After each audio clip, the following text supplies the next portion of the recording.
Hello, dear listeners. If you're new here, we're Margin Mavens, and we are obsessed with writing in our books and sharing our thoughts with you guys. In this episode, we are talking about My Darling Dreadful Thing by Johanna Van Veen. In her debut novel, we are exploring Roos Beckman and her ghost companion Ruth as they get through life together. A story incorporating many gothic elements from Poe's The Fall of the House of Usher to The Yellow Wallpaper. An interesting tale, one that we are excited to dig into. All right. So we didn't plan it this way, but we ended up reading a lot of books incorporating the fall of the House of Usher Mhm, this season. And mhm, this one, I think, did it really interesting because it wasn't so focused on the house and it wasn't so focused on like the dilapidation of it or what they're doing to like continue the family line or anything like that, right? Um let's get into trigger warnings before I Yeah, dig into this. yeah. Okay. So, um, where does she list them? Because I didn't read them. In her author's note. Okay, so there's instances of trauma, the stigmatization of those considered mentally ill, child abuse, sexual violence, racism, misogyny, and homophobia, as well as incest. That's not Mm, on the trigger warning list. no, no, But it's man, oh not. man, is it there? Yes, it is. This is gonna be full of spoilers because we cannot avoid it. It has to be discussed Yeah. because it is Okay. integral to the plot. Oh man, oh man, oh man, oh man, oh man. Okay. So we're following Roos Beckman, right? We find out that she and her mama are hosting seances for the desperate and vulnerable. Mhm, Now, Ruse, as far as we are aware at this point, is able to see her ghost companion. We kind of see how they met, stuff like that. There was a lot of mhm. abuse in Ruse's life, which is kind of what leads her to find Ruth. Ruth, and she is able to basically use Ruth as a magnet, basically. So she lets Ruth possess her, and then they pretend to be possessed by like the ghosts of dead loved ones, Mhm. which is an interesting take on things for sure. I had never like read or heard of something like that. What's also important to note for the story is that it is going back and forth between the present and the past. So in the present, she is being interrogated by her psychiatrist, and he's basically trying to figure out what happens. And so we find out pretty early on that one of the characters we meet is like brutally murdered Mhm. from what we're being told early on. And so he's trying to figure out whether Ruse did it. She's trying to tell him the story of like, it wasn't me. And so we kind of see it knowing we know how the story is going to end. We know what happens We at know the what beginning. happens. We know that there's not a happy ending necessarily Right. for a Eh. lot of these characters, if not all of them, depending on your takeaways from it. Um, so her mama kind of sucks, right? Her mama's very like, Abusive, we need money, m abusive. I'm not gonna feed you manipulative. because I want you to remain childlike, even though you're 21 or 22 years old. Um, Like, malnourished enough to not even get like her period. Yeah. her period. Like, So it's that really, really, malnourished. Just it's to really, put that into really perspective. really terrible things are going on with Ruse. And so then we meet Agnes, who is a widow, Mhm, and she basically shows up and is asking to see her husband, Thomas. mhm. And Ruse kind of does what she normally does, and she's like faking it, pretending, whatever. It ends with like a weird makeout scene, which when I first read it, because it was unclear exactly how old Ruse was, I was uncomfortable Mhm. because by that point, neither audience nor Agnes knows, and we just know that she's appearing very childlike. Right. But because this is towards the beginning, we didn't know a lot of that came from like being malnourished and kind of being forced to do this. Mhm. And so Agnes has her own stuff going on. Ruse ends up basically being bought by Agnes in order to stay with her as a companion. Mhm. And we find out that Agnes is like Ruse in the fact that she also has a ghost companion named Peter. And things start getting weird very quickly. So we get back to the house, which I can't pronounce the I house. can also cannot pronounce the So house. I'm not going to bother trying to pronounce the house. But her dead husband's sister is still living in the house and she has tuberculosis. Yeah, Mhm. which for those who are not aware, which I doubt anybody listening to this is unawares, was a terrible disease that made liquid fill up the lungs and was just really painful and they didn't have a way to cure it and they were like, yeah, you just need like sunlight and rest. And it never worked. People died. And so the moment that we get told that she has tuberculosis, I know that she is going to kick the bucket at some point. Also, But hashtag get your vaccines. yeah. Continue. But also, like, this woman is terrible. Oh no, she 100% deserved her ending. If Mhm. anything, she deserved worse. But I like to pretend that she just slowly suffocated, Yeah, like she over was her the last few days. worst. She drowned. We find out that like she's racist because Agnes is Indonesian. Indonesian. Yeah, Half she's Indonesian. Indonesian. Yeah. And so she obviously doesn't look like the other white people, right? And they're very quick to tell her that. She's constantly like made fun of throughout of her life. As we find out Mhm. more about her, we find out she was Mhm. constantly bullied from it. We start seeing a lot of similarities between Ruse and Agnes and Agnes. Ruth in terms of their upbringing and stuff. Mhm. And the sister is a classic instigator. She knows that Ruse feels beholden to Agnes. She knows that Ruse wants to do whatever it takes to make Agnes happy. And so the sister kind of puts it in her brain. Okay, let me back up a sec. So Ruse has a theory that in order for a person to come back as a spirit, their body needs to have been preserved in a very specific way so that there was something to kind of come back to. And so it was like a year since Thomas had died. And the sister kind of puts it in Ruse's brain, like, hey, that scenario you're mentioning is really interesting. If you got his body and you buried him in the bog, Agnes right? would be so happy. Agnes would be thrilled because she loved him so much. Um, and so poor Ruse is like, yeah, bet. I love her and want her to be happy. So she Spoiler, goes, it did not go well. yeah, Agnes was not happy. Agnes was not happy. And so Ruse does this, right? Which terrible, gross scene. He loses an ear at some point in the See, you know what? That scene I was fine with. But when she recounts what happens to what Mr. Mesmer, I had to stop for a few minutes and take a couple deep breaths because I was yeah, very, very nauseous. Like that was yeah.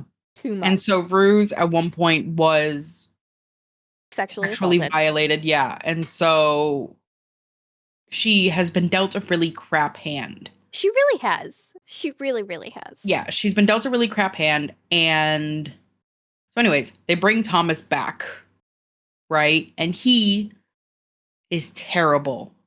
He is bound to He is Ruse. bound to Ruse. So he shows up, right? He's all like, hey, this is my house. Let me in. And they're like, no, no, no. No. And Uh-uh. Agnes, before Thomas actually comes back, and Agnes finds out what Ruse had done because Ruse gets a letter to go visit her mama because she is sick, right? And she gets there, and like more trauma just kind of unfolds on Ruse. Like she finds out that this woman that she hated, but luckily wasn't blood related to, is now saying that she was her actual mother. So that's really traumatic for Ruse. We're not even sure if this is true or not, or just We never find out if it's yeah, true either. we never find out if it's true. We just know that the mom is saying it for the sake of hurting. Right. There's a really gross scene where Ruse like throws up all over her. Which, You deserved. get what you get. You get You what you play get. stupid Yeah, games, you win stupid prizes. Like, precisely. And so when Ruse gets back, Agnes is upset, right? And is really shows how Agnes is, though, because she could have just not picked up Ruse. You know? She Yeah. could have been like, you caused some trouble. I don't know what trouble you did. I don't know why. But I'm going to just leave you out there, let you figure it out yourself. But she picks up Ruse and is basically like, hey, the cops came because they found my husband's watch. But like, what's crazy is it's the watch that he was buried with. So I'm Mhm. not quite sure how that happened. And Ruse is like, oh my God, I moved his body for you. And Agnes is like, hold up, girl. You did Yeah. what? Turns And out that Agnes truly did love Thomas. but was Enough aware it was a terrible. enough to the point where she was honest with him Yeah. about her spirit companion Peter. Mm-hmm. And when you tell that to a man who has Especially back then. madness in his family, he apparently isn't going to take it well. Yeah, he's gonna be Emotionally and mean, mentally abuse you in a way that is disgusting. irredeemable. Yeah. Yeah. And so she kind of lays out the story for Ruse.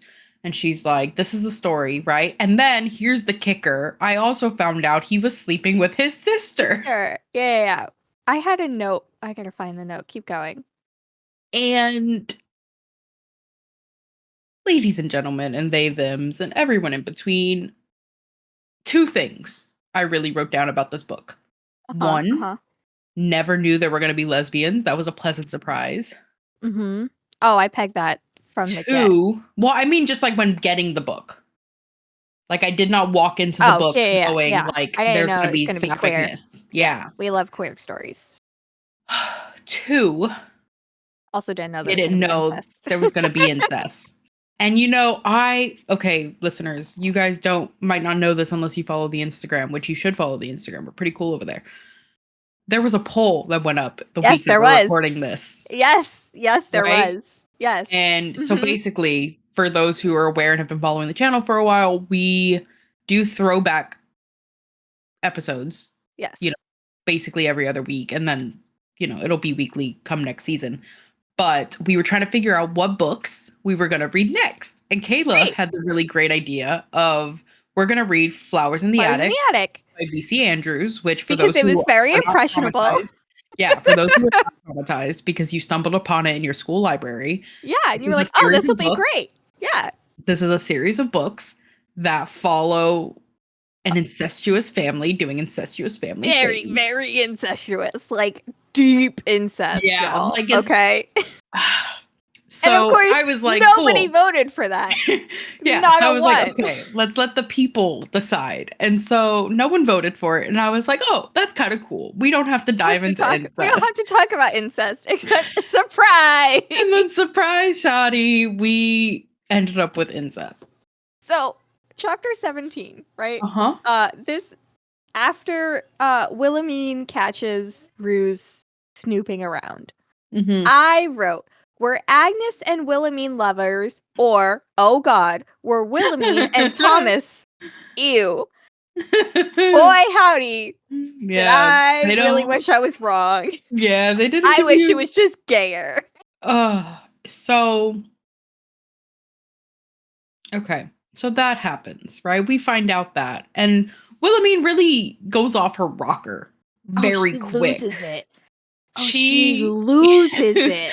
it was so interesting because we knew that she was vile before, but once you add in the element of like insanity, Oh, yeah. I was like, man, like I almost wish she would have just been killed. Like I almost wish it was ended sooner Mm-hmm. Mm-hmm. with her. Um And so, as all of this is happening, like I said, we go into the present where they're trying to figure out what was going on. Because lo and behold, spoilers for anyone who's emotionally invested, we find out that Agnes is dead and Wilhelmine is dead, right? And Ruse Right. was the only one there. And so they're like, okay, 2 + 2 = 4. Ruse had Yeah. to have done it. Right. But there's certain parts of the scenario that didn't add up to the psychiatrist as to like, hey, like Agnes's like whole hand was like chewed Chewed off. off. Yeah. There's like Ugh. really grotesque parts of this murder. you know, and it got really confusing for the psychiatrist because he was like, hey, like, I can tell that Ruse is dealing with the mental illness of homosexuality, right? Also, Because, ew. yeah. And I was like, oh man, like that is like one of the dark sides of psychology that I just like to Yeah. pretend didn't happen. We would have just been thrown in a padded room and left to our own devices. Like, as long as we're throwing it together, it should be fine. But yeah, and so he's trying to figure out like, yo, is she just like mentally is she ill? mentally unstable? Is she able to plead insanity essentially and Mhm. like just spend the He's rest of trying her to life? protect her. Like Yeah. he at no point in the story does he believe anything she says about Ruth or any of the other No. people. No. He is just at this point desperately trying to figure out how to He get can her keep out of her like a safe. death penalty. Yes. Yeah. Yeah. And so Which real quick is very wild that you get to that the one man that becomes a quote safe space for Ruse still isn't safe because he doesn't still believe her. doesn't believe her. He Yeah. keeps her safe, but he Throughout still the doesn't. rest of the story, he keeps her really safe. Like Yeah, I he think basically builds the defense yeah, for the lawyer. he does an interesting thing with the resources and knowledge that he has as Mm-hmm. a man in this era, which I don't remember what year these were. It's 19 early 1900s. 1954 is when he's doing the I the stuff with her. So like said everyone early knows that decade. 1900s. Wow, I want to die now. Yeah, that decade we know was not great. No. And it was the early 50s, you know, like things were not great. And so he does, I think, more and the best that he can with the resources and knowledge he has then. He uses Because, his white male yeah, privilege to take care of a woman. What a yeah. concept. And so by the end of the story, right, when she is acquitted, he basically is like, hey, like, you should allow me to continue treating you. And she was like, you're going to make me get rid of Ruth. No. Yeah. I've done that enough, you know? And he basically helps her find a place to live and she starts That is working woman for only. him. That is woman only because he's aware with her history of sexual assault, she's not going to want to be around She men. doesn't trust men. Which, like, Same. I get it. So he's really cool. I did like him. I liked his notes at the beginning of all his interviews where he was like, I don't believe her, but I don't think she did it. Like, I don't think you see him sort of like oh, she grow crazy, and you know, realize from his viewpoint. There's never a point where he's like, I believe her about Ruth. He's just like, oh, she crazy, and I need to keep her from being like taken advantage of in this courtroom. Yes. Yeah. And so we get a lot of really interesting like foreshadowing, right? Foreshadowing. I kept underlining things thinking they meant something else and they didn't. So there was a lot of like there's a lot of like red herrings. You know, like there's a point right after she gets like she falls in the bog with Thomas that I genuinely thought like Ruse was dead. Because she makes a point, the author makes a point of saying like she was so cold that even Ruth felt warm to her, and I was like, oh no, is this gonna be like the what's the movie where the Sixth Sense? Yeah, I was like, is this gonna be like that random spoiler alert? But like that movie's been out forever. But I was like, man, if this ends with her like dead, having been dead this whole time, yeah, I would have lost my mind. But that would have been cool. That would have been dope. I'm not gonna lie, that would have been dope.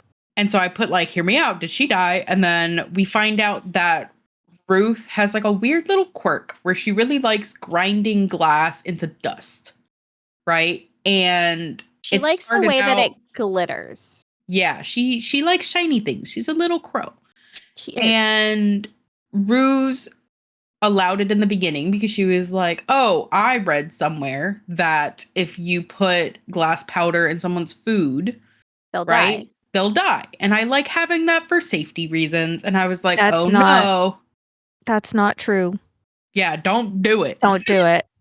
You're going to waste a lot of time. Yes. And so we find out that once Thomas is there, he really wants to get into the house because he wants to possess Ruse in order to kill Agnes. Yes. right? And if that doesn't work, he would then possess Agnes to kill Ruse. Not so much to kill Agnes, but more so to have her declared insane and just ship her off somewhere. Yeah. Or to get Agnes Or and to kill get Ruse. Agnes and then kill Ruse. Because either way will hurt Agnes very, Yeah. very deeply. Terrible, terrible man. And so they're basically in like a hostage situation for like 40 something days where they're just in this house as he is out there, and he does a really creepy thing, which like A+ for the creepiness of this book. Yeah. I could not put this book down once I started it. Mm-hmm. Like I started it Friday morning on a whim because my students were annoying me. Shout out to my students. And then was finished with it by that evening. And he does a really creepy thing because he gets these plaster saint statues and he puts them in the yard. And he just, every time they're not looking, very Doctor Who-esque, by the way. Moves them closer. Yes. Weeping Angel. He weeping angeled it. And it's so creepy. And it's really creepy. And so then Wilhelmine, whatever evil incest lady does, she starts getting really confused when that happens. Because she's like, hey, he knows I hate those. Why would he do that? And they're like, that is not the same man. Like, you are holding a candle to a ghost. And she starts declining rapidly. And so the women decide, like, hey, we're going to let her go to him so that we're not cruel in her last moments. Mm-hmm. Right? Mm-hmm. Lo and behold, though, he, once she's dead, just leaves her to rot. Which really points to him not caring about her in death.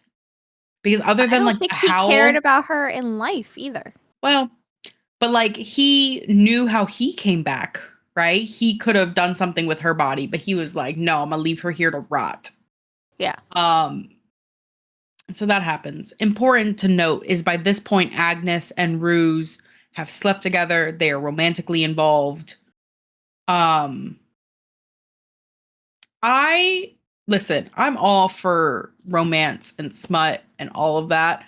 I don't like it in my horror books. I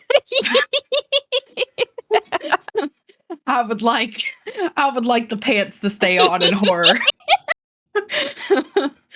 Me thinking like, oh, it's a nice little lighthearted break from all of this horrible stuff going on. No, keep the pants on.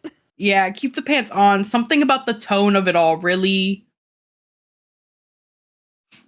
just gave me the heebie-jeebies, and I can't explain it. I think because I knew they were doomed kind of thing. You don't really care for unhappy endings. I don't. You know why? Because life is filled enough with them. Why give it to us in these? Like, but see, I don't think it was an unhappy ending.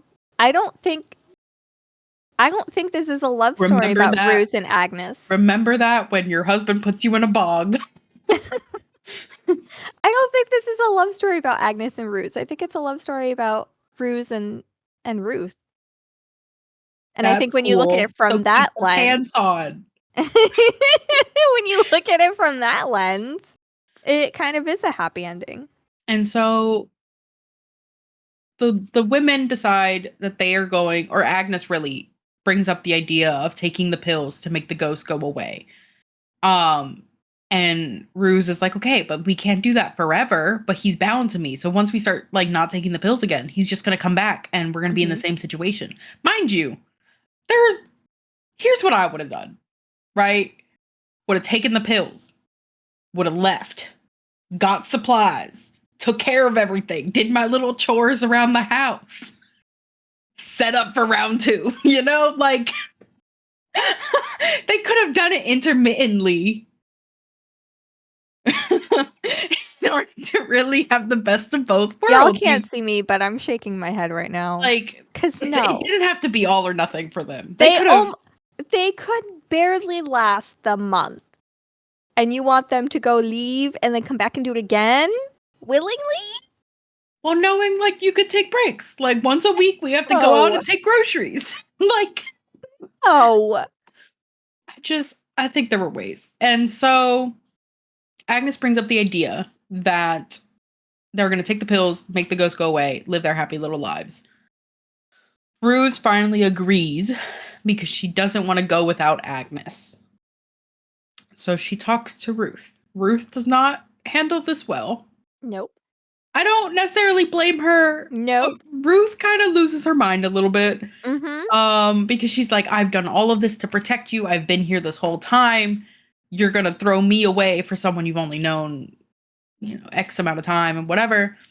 Their relationship, though, mind you, is also just made me uncomfortable. Like the sweet parts were sweet, but the way they interacted with each other just kind of gave me the heebie-jeebies. It's all just a hot mess, y'all. Yeah, I think this book is just really good at giving you the heebie-jeebies.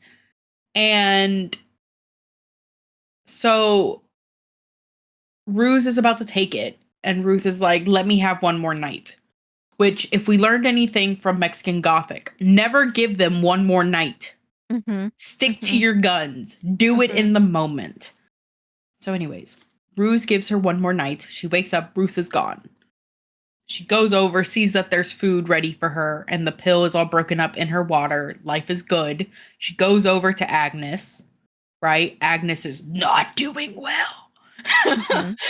And Ruth shows her the vial of where the glass powder was in. And Ruse connects the dots, and she's like, okay, in her brain, that works. And so she's like, oh my God, Ruth has killed Agnes. And so a lot happens. She gets Peter to take Agnes to the bog, hoping that Agnes would come back. We find out that Agnes was unconscious and not dead? Question mark. So basically, Agnes had taken too many pills. Because Thomas came in and came in the haunted house. her, and she just started taking the pills Correct. to make him go away. Yeah. There was too Correct. many pills. Yeah, so she overdoses accidentally. And so it kind of leaves it up in the air. Like, from Ruse's point of view, she was dead before she goes in the bog. But from the psychiatrist's point of view, it points out that she was unconscious, but Ruse believed that she was dead and thinking that this was going to be the way that she would come back as a ghost companion, put her in the bog. Peter was a really sweet ghost companion. I liked him a lot. Best life. Yeah, I like that he like gives gifts to Ruse, but he like looks at Ruth for permission, so she doesn't think like, oh, I'm trying to like take your human or whatever. And so that was really sweet. He was really there for Agnes and like whatever. And so Ruse kind of shuts down and becomes indifferent to Thomas, and Thomas gets bored and leaves. Right? He's like, I release you, and he leaves. I don't know what Thomas does with the rest of his undead life, but I hope it's miserable. And Ruse, then we get back to present day, and she's going into this court thing, and they're like, she did it, Your Honor, witch! And she's like, not saying nothing, because she isn't allowed to, because she's a woman in the 50s. And so the psychiatrist steps in and he explains it, I think, really eloquently. They all agree. She gets acquitted, right? And she feels bad. Like she almost wanted to be found guilty. Yes. Because she's like, I did kill Agnes. And he's like, yeah, but like you didn't, Right. And she's like, yeah, but if it wasn't for this, this, and this, he's like, okay, but you got acquitted. Like, take what you can get. And so that's when he gives her the chance to find, her own way and stuff like that. Now, for reasonable reasons, she's pissed at Ruth and ignoring her. And we kind of see that Ruth is just like hanging out in the peripherals, not really interacting because she's still pushy. Bound, but she's there. And then they have the scene.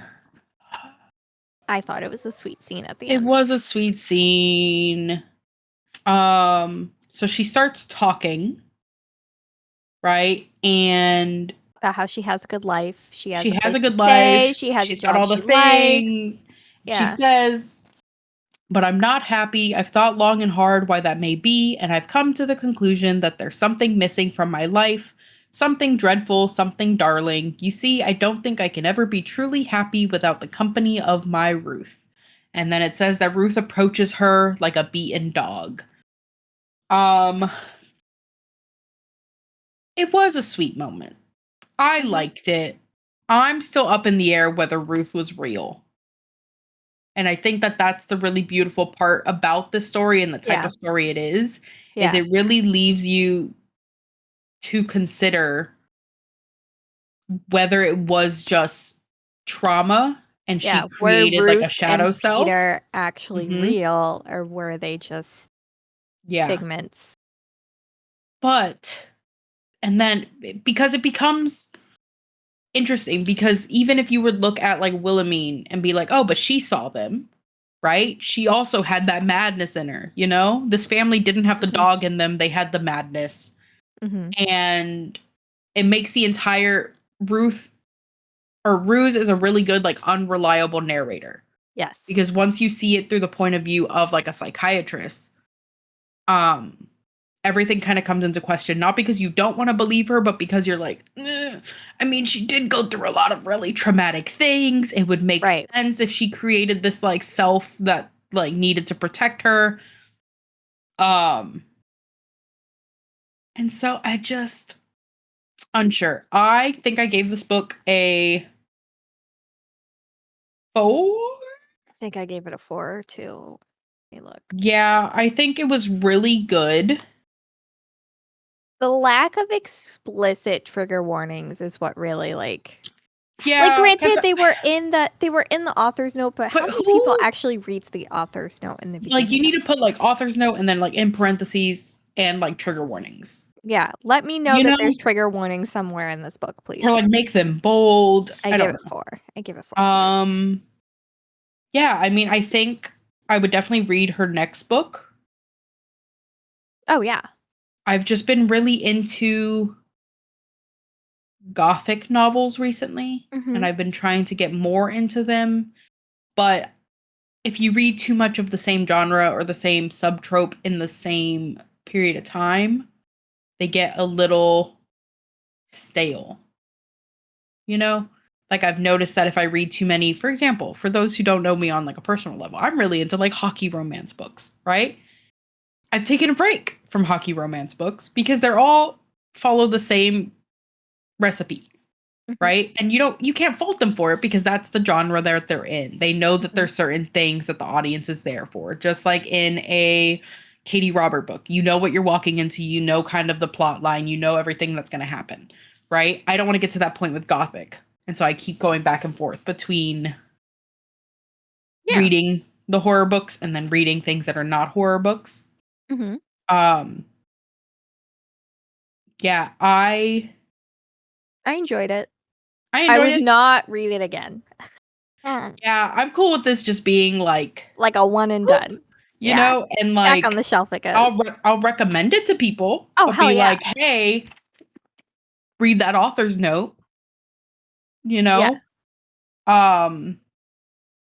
But I yeah, strongly overall, recommend all of you, dear listeners, who are capable of handling heavy topics as the ones we have warned you about and discussed in this video to actually read this book because it's beautifully written. Yeah.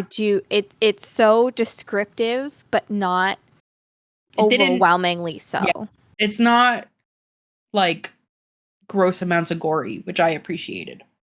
No, but there are a couple. There are a couple that like. Yeah, but there was never a point where like the elements of gore were the reason I was squeamish, if that makes sense. Like I was We are never two like, different types of people. yeah, like I Me, was uncomfortable because of the topic or what was happening, but the descriptions of the things going on, I was like, but like that's it. the descriptions of the gore were almost, and this is coming from somebody who has watched a lot of horror movies. Yeah, horror movies Who for the win. I don't think I've watched nearly enough I've this year. watched Terrifier, which is literally just a giant gore fest. But the description, maybe it's because it all hit a little too close to home with everything going on. It's like, yeah, like I could see that. Like I could literally feel myself in the position wanting to bite down and rip out a man's throat. Yeah. Like I could feel myself doing that. Like I could put myself in Ruse's place and just do Also, that. the only thing I think I can say that I didn't like was the two main ladies having similar names. Ruse and Ruth. I think that was for a reason though. Yeah, no, I get it, but it definitely like makes talking about it a little difficult. Like the amount of times I've stumbled because I'm trying to talk about one and I almost say the other. It's like You having know? kids. It's fine. You just keep going. Heck, that got to do with me. But this has been another episode of Margin Mavens. We hope you pick up this book. The link to get it will be down in the description below. Thank you so much for being here, and we will see you in the next video.